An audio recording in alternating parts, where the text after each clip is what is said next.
Your fashion should be halal. Your entertainment should be halal. Your relationship should be halal. আপনার রিলেশনশিপও কি হইতে হবে? এই তো আসল জায়গায় চলে আসছি এখন।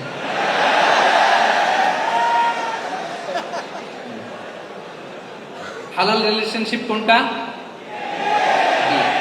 এই পবিত্র বিয়ের মাধ্যমে আমরা এই হালাল রিলেশনশিপকে উপভোগ করতে পারবো। এর বাইরে আর কোন রিলেশনশিপে যাওয়া যাবে না। প্রি ম্যারিজ রিলেশনশিপ এটা কি হালাল না হারাম?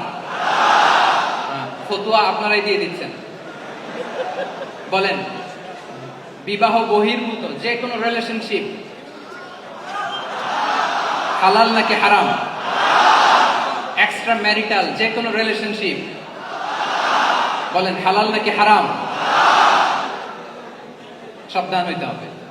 তাহলে হালালের সাথে আমাদের সম্পর্কটাকে জোরদার করতে হবে। আচ্ছা, আপনারা আমার সাথে আছেন তো? মুসলিম আইডেন্টিটি রক্ষায় প্রথমে কি বলেছিলাম? সালাত। 2 নম্বরে অ্যাটাচমেন্ট উইথ কোরআন। 3 নম্বরে কি? হালাল মেনটেন